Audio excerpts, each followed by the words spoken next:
वक्ता है श्री परमवीर सिंह जी चौहान, राष्ट्रीय स्वयं सेवक संघ के सक्रिय सदस्य। मैं आमंत्रित करती हूँ महोदय आपके अभिवक्तव्य के लिए।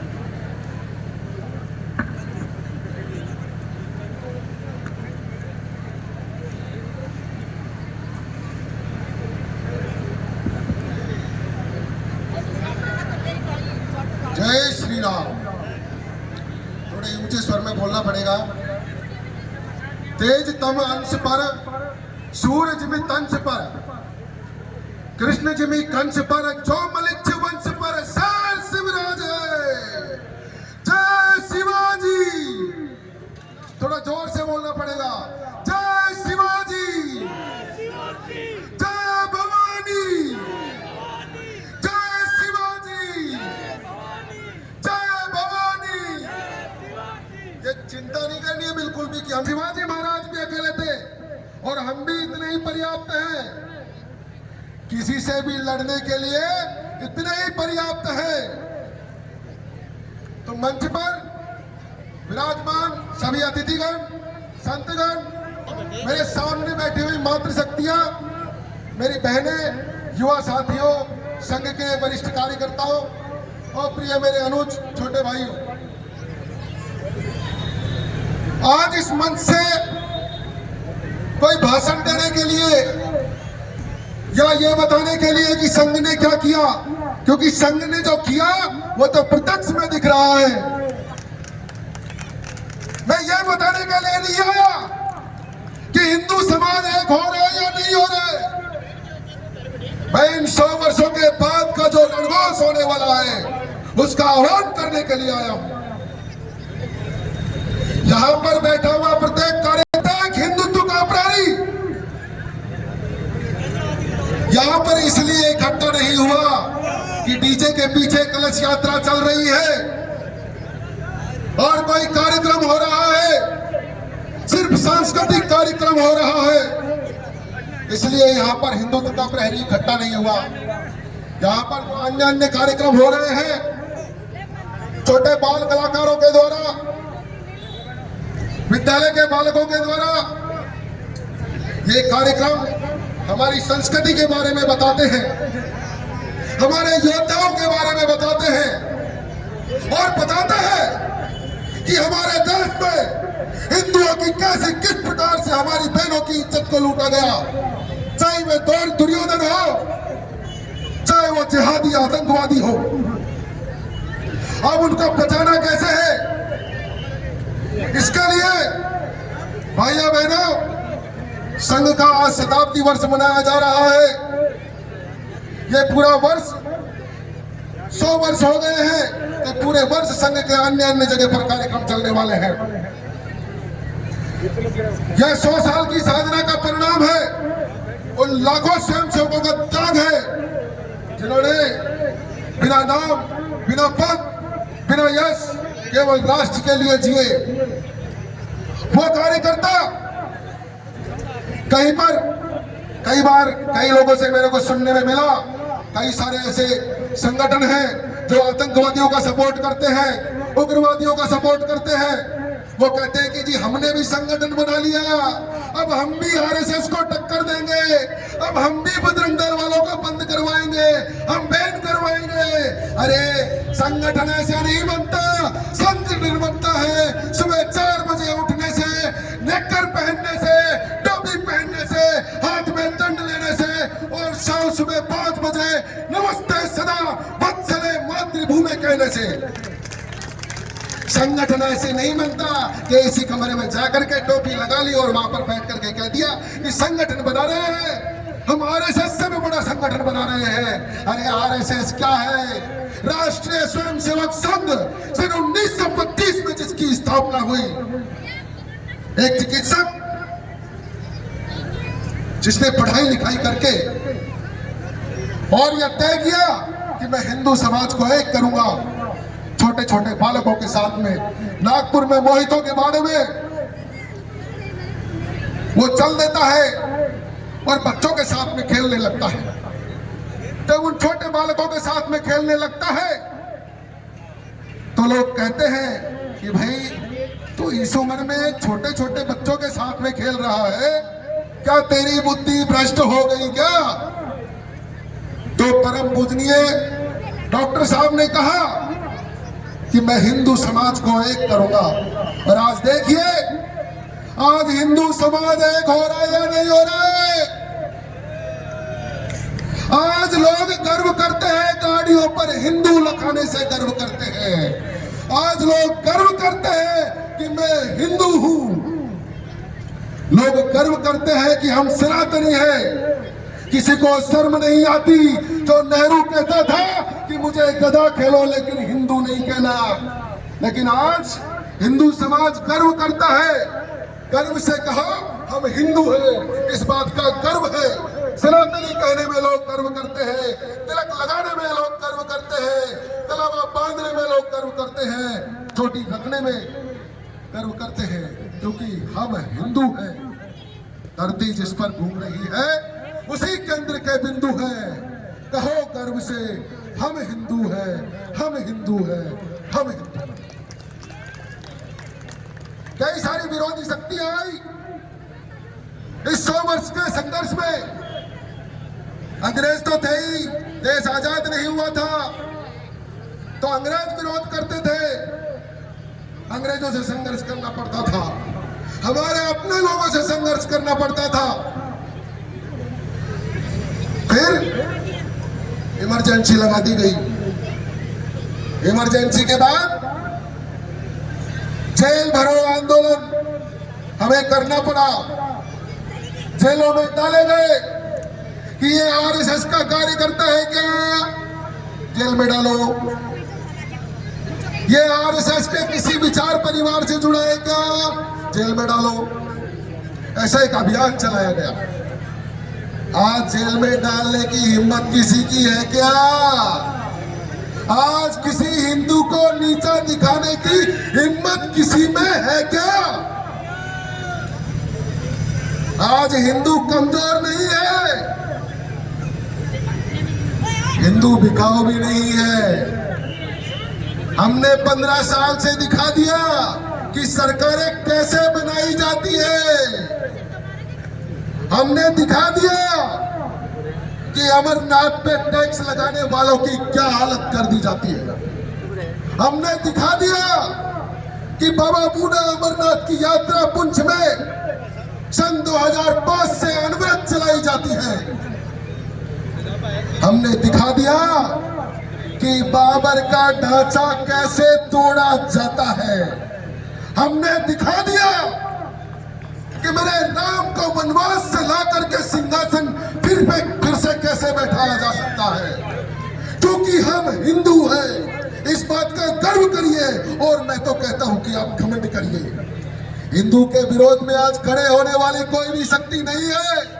हम डरने वाले नहीं है। आज हिंदू डरने वाला नहीं है। बताओ डरने वाला है क्या? बताइए डरने वाला है क्या? अगर हिंदुओं के विरोध में कोई भी शक्ति आकर के खड़ी होगी, हमारी गाय माता को काटेगी। अगर हमारी बहन बेटियों के साथ में जिहाद करेंगे, अगर हमारे मंदिरों को कब्जा करेंगे, तो हम क्या करेंगे? हम करेंगे वो मैं मेरी 4 पंक्तियों के माध्यम से बता देता हूं कि हम चाटे में मार देंगे, बनता बिगाड़ देंगे और बीच में से फाड़ देंगे टांग पे टांग करके। चाटे में मार देंगे, बनता बिगाड़ देंगे, बीच में से फाड़ देंगे टांग पे टांग धर के।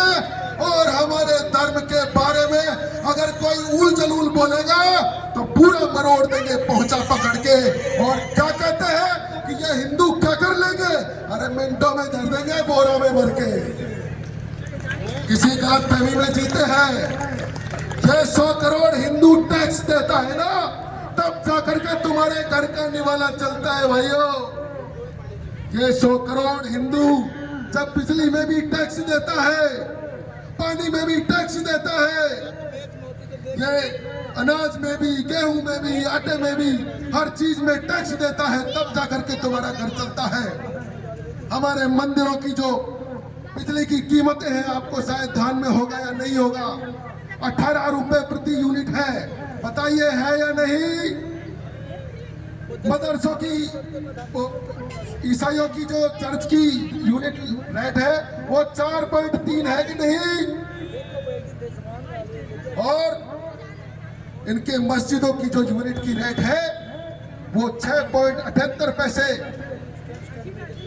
और हिंदुओं के मंदिरों की यूनिट की रेट 18 रुपए। तो मैं सरकारों को भी एक जवाब देना चाहता हूं और आप लोगों को भी जागरूक करना चाहता हूं कि देखिए, गूगल पर देखिए इसको सर्च करके, कि हमने खाई घास, हमने घास खाई है, हमने टैक्स का पैसा दिया है। और हमारे जयपुर में मालपुआ बहुत फेमस है। हमने खाई घास, तुमको खिलाए मालपुआ, मुखबरी करोगे तो लपेट दिए जाओगे, मुखबरी करोगे तो लपेट दिए जाओगे। और अब से उठा दी मेरे धर पे अगर उंगली तो बीच में से फाड़ के सुखा देना।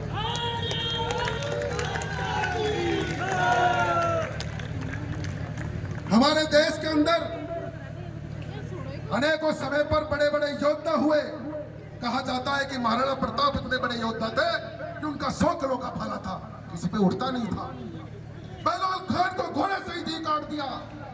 ऐसे योद्धा हुआ करते थे।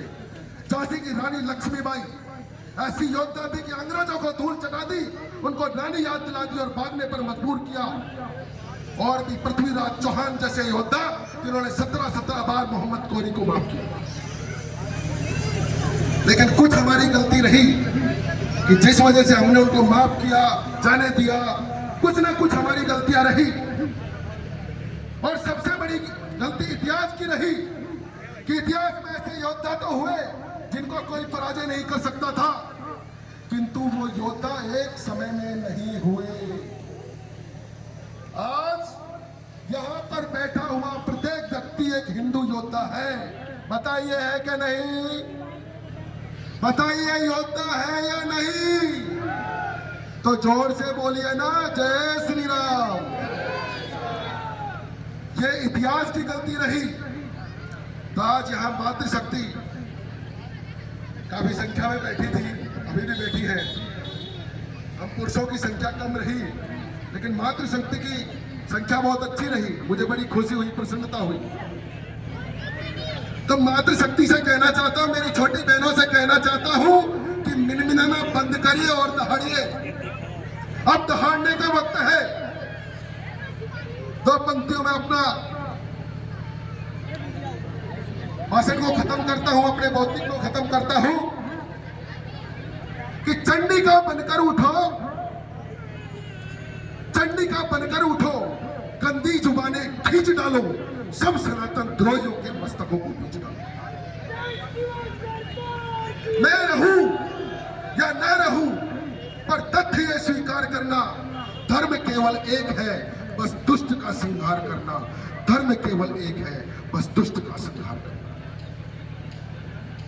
और कुछ हमारे यहाँ पर संघ के कार्यकर्ता, कुछ बजरंगी भी भाई हैं यहाँ पर, कुछ और भी युवा हैं, कुछ विद्यालयों के विद्यार्थी हैं, मातृशक्ति है, बहनें हैं, सब दिखाई भी दे रहा है। हमारे और भी कुछ जन भी बैठे हैं। हम लोग जब काम करते हैं फील्ड में, चाहे शाखा जाना हो या बजरंग दल का मिलन चलाना हो, चाहे गाय की रक्षा करनी हो, चाहे बहन बेटी को बचाना हो, चाहे लैंड जिहाद से उस जमीन को खाली करवाना हो, तो सबसे पहला जो विरोधी होता है ना, वो हमारा ही होता है। हमें समझाने लग जाएगा ऐसा नहीं करना चाहिए, ये कट्टरपंथ है। तो क्या करना चाहिए? एक सरल भाषा में मैं एक जवाब दे देता हूं कि मंदिर छोड़ मजारों पर जा, जो जो अपना माथा टेके। मंदिर छोड़ मजारों पर जा, जो जो अपना माथा टेके। हिंदू होकर तिलक तलावा छोड़ क्रॉस का लॉकेट पहने। राम राम के संबोधन को त्याग लगे कुछ उल्टा कहने। हरदम धर्म विरोधी बातें हिंदू होकर भी करता हो, तो क्या करना? पहले उसको पास बिठाओ, भाई के जैसा समझाओ, और नहीं माने वो बातों से तो मार मार लाते समझाओ।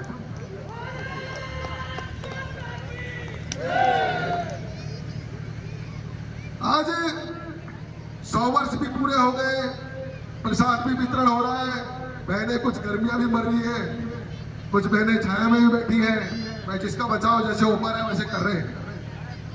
हमें बार बार कहा गया कि तालियां भी बजाइए, कभी तालियां कमजोर पड़ रही थी, लेकिन भविष्य के लिए मैं बात बता देता हूं कि जब भी ताली बजानी हो तो एक बात सोच करके ताली बजाना कि इन तालियों के बीच में चेहरा किसका होना चाहिए। उन राष्ट्र विरोधियों का चेहरा होना चाहिए, उन देश विरोधियों का, उन धर्म विरोधियों का चेहरा होना चाहिए जो हमारे सनातन धर्म के बारे में अनर्गल बातें करते रहते हैं। तब तो ये तालियां तेज बजेगी।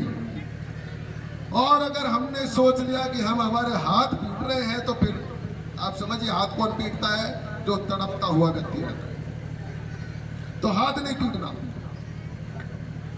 पहली बात तो ताली बजाना हमारी परंपरा ही नहीं है, हम ताली बजाने वाले थोड़ी है क्या? नहीं। और अगर बजानी भी है तो ऐसी बजानी कि जो धर्म विरोधी और देश विरोधी है उनके चेहरे उसके बीच में हो। मैं यहां पर सीकर में आया, भाई साहब ने मुझे, जितेंद्र जी भाई साहब ने बताया, और यहाँ के जिले के मंत्री हैं विश्व हिंदू परिषद के, उन्होंने भी बताया कि ऐसा कार्यक्रम है हिंदू सम्मेलन का। थोड़ा सा गर्मी का माहौल हो गया। हालांकि जिला मंत्री जी ने मेरे से कहा था आप आएंगे तो गर्मी बढ़ जाए, क्योंकि 2-3 दिन से धुंध बढ़ रही थी। तो मुझे लगा कि जिला मंत्री जी ने कहा होगा इसलिए गर्मी बढ़ाई है। मुझे पता नहीं था कि इतनी गर्मी हो जाएगी। आज आंखें भी नहीं खुल रही है, ना तो सामने वालों की खुल रही है ना हमारी खुल रही है।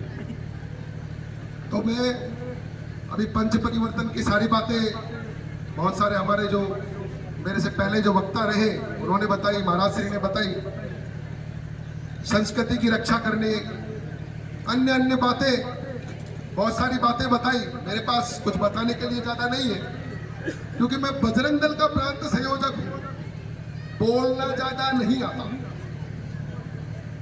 अभी एक कार्यक्रम प्रस्तुति थी, द्रौपदी का चीरहरण,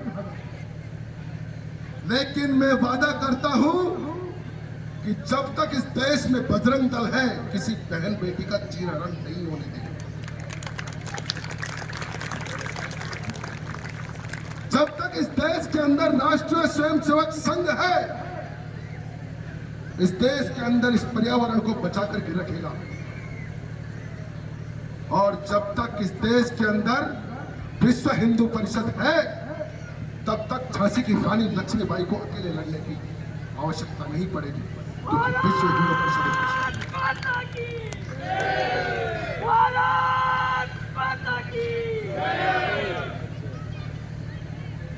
एक पंक्ति है, उस पंक्ति के बाद में मैं अपनी वाणी को विराम दूंगा। अब हम हिंदू हिंदू हिंदू ऐसा कार्यक्रम आज हो रहा है, हम गर्व भी करते हैं, लेकिन जब हम एकत्र होते हैं तब ये सावधानी बरतते हैं कि और ज्यादा नहीं, हम हमारे होने पर गर्व करें, किसी का विरोध करने की आवश्यकता नहीं है।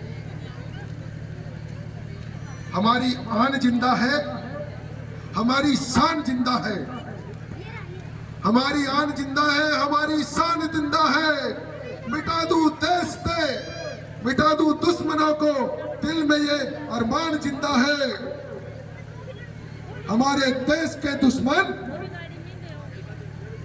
मेरी ये बात को सुन ले, रगों में खून, हमारे खून में दिल्ली का वो चौहान जिंदा है, हमारे खून में दिल्ली का वो चौहान जिंदा है।